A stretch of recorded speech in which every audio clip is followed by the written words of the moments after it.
Okey geng, nak sokong satu-satu parti tu geng. Tengok apakah dasar-dasar parti tu. Apa yang parti tu nak bawa sebenarnya. Apa yang parti tu nak. Faham tak? Apa yang parti tu akan buat kalau dia menang. Apakah perubahan dasar-dasar keuntungan kepada rakyat. Ini hanya menjual nama Islam, menjual nama Melayu untuk apa? Untuk dia dapat kekal jadi menteri, untuk kekal dia masih ada dalam kerajaan. Kalau seseorang ahli parlimen tu dapat duduk dalam kerajaan, peruntukan untuk dia tu puluh juta. Berjuta-juta-juta untuk dia. Sebab itulah orang pakat-pakat dia nak kekalkan duduk dalam kerajaan. Sebab itulah berlakunya lompat. Sebab itulah berlakunya lompatan-lompatan dinasti artistik apa ni. Sebab apa? Hang lompat, hang ada untung. Sebab itulah masing-masing duk nak pertahankan kerajaan. Masing-masing duk nak pertahankan lagi apa yang ada hari ni. Sebab apa? Mereka yang untung. Kalau sistem sekarang, apa dasar-dasar parti-parti gabungan besar-besar ni, apa dasar mereka, jika mereka menang, apa yang mereka akan buat, apa yang mereka akan bawa. Kalau ada dasar yang menguntungkan rakyat, mengubah sistem-sistem yang membazir, yang merugikan rakyat, barulah rakyat akan untung. Ini dia duk cerita, kata dekat parti hang, kata dekat parti aku, kata kat hang, kata kat aku. Lalah rakyat mampus juga, bungkus juga. Sampai bila hang duk nak sokong UMNO? Sampai bila hang duk nak sokong PAS? Kita tengok kemajuan-kemajuan kepada negeri-negeri Barisan Nasional. Kita tengok kemajuan-kemajuan kepada negeri-negeri parti PAS. Kita tengok kemajuan pada negeri Pakatan Harapan. Kita tengok kemajuan Perikatan Nasional punya negeri memerintah. Apa jadi bit? Kita boleh tengok sebab apa bandar-bandar besar, bandar-bandar besar dan juga setiap ibu negeri, parlimen-parlimen ibu negeri dan juga setiap ibu-ibu negeri. Sebab apa dimenangi oleh Pakatan Harapan? Sebab apa bit? Rakyat-rakyat yang duduk di bandar-bandar besar masih menyokong Pakatan Harapan. Kenapa Habib? Kenapa? Cuba hampa pikat dan cuba hampa ambil tahu. Sebab apa orang-orang bandar sokong Pakatan Harapan? Sokong dengan dasar-dasar Pakatan Harapan. Dan kenapa orang-orang kampung masih menyokong Perikatan Nasional ataupun Barisan Nasional? Kenapa? Kita boleh tengok orang-orang kampung, maaf bercakap geng, orang kampung mudah sangat ditipu. Itu je. Orang kampung mudah sangat kita menjajah agama dan juga kita menjajah bangsa. Orang kampung mudah tertipu. Sebab apa? Sebab orang kampung, mereka tak rasa, orang luar bandar, mereka tak rasa kesusahan, keperitan, kepenatan orang-orang bandar lalui. Orang bandar, hang langkah keluar rumah, cukai sekeliling hang. Hampir mana apa semua hang kena cukai bet. Berbeza dengan orang kampung, hang keluar rumah pun tak tahulah. Tapi sendiri fikir hang keluar rumah hang tak perlu bayar apa lagi. Berbeza di Selangor, di KL, di Penang. Sebab apa? Dasar-dasar yang merugikan, cukai yang berlipat kali ganda, segala mak nenek, harga barangan mahal. Macam orang bandar lebih berakal, lebih berpengalaman daripada orang-orang yang duduk di luar bandar, pinggir bandar. Kita boleh tengok Selangor, Penang, kita boleh tengok sebab apa rakyat memilih Pakatan Harapan. Sudah 15 tahun. Jadi kita boleh nilai sendiri. Kita nak sokong satu-satu parti, kita perlu tengok dasar dia. Perubahan. Anwar Ibrahim pernah cakap, sistem dalam Malaysia perlu tukar, perlu hapuskan. Syarikat-syarikat yang diswastakan, perlu kerajaan ambil balik syarikat tu, bubuh bawah, betul-betul bawah kerajaan, tak ada swasta dah. Dan disebabkan menswastakan syarikat-syarikat itulah rakyat rugi, kebocoran terlalu banyak dan pengarah-pengarah CEO syarikat tu jelah kaya. Kalau betul-betul, contoh aku bagi macam ni, peruntukan dekat satu syarikat ni Kalau di bawah kerajaan hanya 8 juta. Itu kalau syarikat tu betul-betul duduk di dalam kerajaan. Hanya 8 juta. Bila macam syarikat ni dah diswastakan, dia tak duduk 100%, patut macam dia dah keluar daripada bawah kerajaan. Lepas tu dia akan minta 10 juta ataupun 12 juta. Faham tak? Lepas tu 12 juta lah kita ambil. 12 juta.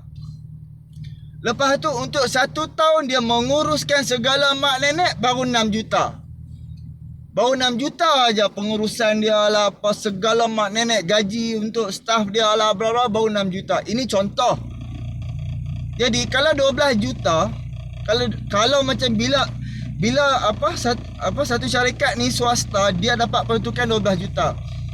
Jadi penggunaan dia setahun baru 6 juta. Jadi mana lagi 6 juta tu? Of course pengarahkan CEO tu telan. Sekarang ni sistem macam ni lah sistem mengkayakan kroni. Sistem macam ni lah sistem yang merugikan rakyat Malaysia. Sistem macam ni lah duit kerajaan bocor, duit kerajaan hilang. Bayangkan Kementerian Audit ni kira-kira wang negara kan 60 bilion hilang, 50 ke 60 bilion hilang. Kira-kira wang negara mengeluarkan setiap tahun 50-60 bilion hilang. Mana pibit? 50-60 bilion ni selama ni di bawah Barisan Nasional hilang. Cuba kita buka mata sikit, fikir sikit, nilai. Sebab tu Anwar Ibrahim dia bangkang dan juga bill out kepada anak-anak Mahathir bilion ringgit. Sebab tu Anwar Ibrahim bangkang Tun Mahathir. Sebab tu Tun Mahathir pecat Anwar terus 1998. Boleh tengok kekayaan Mahathir tahu mana habis. Anak Mahathir kaya nak mampu. Dalam Malaysia ni bangunan mana tak ada anak ada resort, hotel, segala mak nenek, chalet apa semua. Anak Mahathir kaya gila babe. Mana dia ambil duit babe? Kalau macam Mazani boleh ambil projek luar negara buat masuk Malaysia. Tapi perlukan modal. Mana modal itu dia ambil? Mana kekayaan gila babi babe? Kita boleh buka mata, kita boleh fikir babe. Sebab apa Barisan Nasional masih nak berkuasa 60 tahun. Ada yang 60 tahun duduk dalam kerajaan dah rasa bermewah. Rakyat yang bayar gaji dia. Cuba bayangkan dan cuba fikir bila Pakatan Harapan menang 22 bulan, depa duit tak ada, duit tak masuk banyak, duit masuk hak yang mana menang jadi ahli parlimen, masuklah duit ahli parlimen. Faham tak maksud aku? Jadi hak yang kalah PRU 14 hari tu duit tak masuk, elang tak masuk, UKSB punya Zahid Hamidi tak masuk, itu tak masuk, ini tak masuk, duit tak masuk babe. Agak-agak hidup mereka derita, susah. Komitmen tinggi, rumah 3-4 biji, kereta 3-4 biji kena bayar, gaji tak cukup. Gaji pula kena bantu rakyat lagi, duit tak cukup. Hidup sempit babe. Jadi bila macam ahli parlimen UMNO, mereka rasa macam tu, mereka menggunakan rakyat. Mereka tahu rakyat hidup derita, hidup susah macam Lama Adam kita boleh tengok. Sedangkan dia tak masuk duit, Najib kalah. Jadi dia pergunakan rakyat. Sedangkan rakyat alhamdulillah tak ada GST. Lega, syukur alhamdulillah.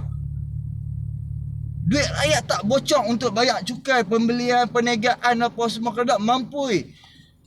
Jadi bila Barisan Nasional tak jadi kerajaan, depa duit tak cukup. Depa pergunakan nama rakyat, kata rakyat derita, rakyat susah kena buang kerja. 3 juta ahli UMNO sahaja yang tak ada kerja. Yang mana 3 juta ahli UMNO ni yang duk makan dengan UMNO selama ni. Jadi bila Pakatan Harapan naik jadi kerajaan, 3 juta ni lah tak dapat duit. Samalah sekarang ni. Bila zaman Muhyiddin, bila macam Muhyiddin Yassin jadi, dan sekarang ni Ismail Sabri jadi kerajaan, dan sekarang ni memang tak hanya beberapa saja ahli UMNO hak yang dapat duit, dan ramai yang tak dapat duit sekarang ni. Sebab sekarang ni adalah kerajaan hybrid, kerajaan campuran. Sebab itulah UMNO nak sangat pilihan raya, mereka nak sangat berkuasa. Mereka boleh dapatkan duit. Kita kena nampak permainan-permainan kepentingan jahat ni, puak-puak UMNO ni. Kita kena tolak Barisan Nasional ni. Dan parti Bersatu ni pun sama. Depa gila kuasa, pengkhianat. Depa menggunakan nama rakyat untuk apa? Untuk undi, untuk mengekalkan kuasa sekarang ni. Tu kononnya duk perburuk kawan ni, lepas tu yang parti dia apa dia kira macam dia tak cerita kalau menang apa yang dia akan buat untuk rakyat. Dia menceritakan ekonomi. Ekonomi apa? Hang kena bentang lah ekonomi tu. Ekonomi berkaitan apa? Macam Pakatan Harapan Ayuh Malaysia. Boleh fikirlah Nurul Izzah, Manivanan, Lai Cikang, Rafizi Ramli. Dia macam membentangkan apa yang perlu buat untuk pertanian, untuk masa depan anak-anak muda. Apa yang perlu buat. Ini peluang pekerjaan, peluang untuk sambung belajar. Apa yang perlu macam-macam. Hampa boleh bandingkan dia antara UMNO, PAS, Bersatu, Pakatan Harapan, PKR, DAP, Amanah. Yang mana membawa suara rakyat, suara anak muda, suara orang-orang pencen, pesara dan veteran-veteran. Fikir, nak undi PRU15, nilai siapa yang membawa untuk anak-anak muda 20 tahun, 30 tahun. Anak kita sekarang masih bayi 20-30 tahun, mereka kena hadap negara ni dengan hutang. Lepas tu siapa yang membawa suara tentang anak muda untuk sambung belajar, untuk pendidikan. Lepas tu siapa yang bawa suara anak-anak muda demi masa depan, kan, sanggup tak pergi sambung belajar, buat Grab, kan. Lepas tu suara-suara untuk orang nak sambung belajar, PTPTN, kan, kos untuk kira macam pembelajaran untuk sambung belajar. Orang-orang tua selepas pencen, duit pencen tak cukup, kenapa? Lepas tu untuk veteran, askar-askar ni. Siapa yang bawa suara-suara yang aku cakap ni? Jadi PRU15 kod mana pun bantu ni. Sokong parti-parti gabungan yang membawa suara-suara rakyat. Jangan sesekali sokong parti yang gila kuasa, yang hanya berkepentingan nakkan kuasa demi nak selamatkan diri sendiri dan demi nak selamatkan kawan-kawan. Sekarang ni kena ingat, kalau Pakatan Harapan naik memerintah Malaysia, kena ingat Perikatan Nasional, Muhyiddin Yassin, Parti Bersatu wajib dibongkarkan, wajib disiasat. Ini cuba bayangkan zaman Muhyiddin 600 bilion dibelanjakan.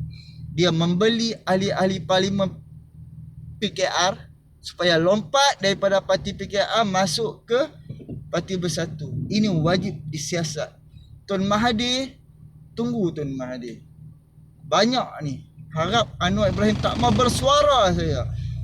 Anwar Ibrahim kalau dia nak berucap, dia tak akan tala, dia tak akan hentam seorang-seorang. Dia hanya kenal-kenal semua. Okey, fikir-fikirkan, tolong subscribe, copy link, hantar kat mak hang, pak hang, tok hang. Ini aku punya video ni. Bagi pakak-pakak boleh buka mata, tolonglah buka mata. Nak sokong parti yang berprinsip demi rakyat, bukan demi diri sendiri dan kuasa. Fikir-fikirkan. Assalamualaikum.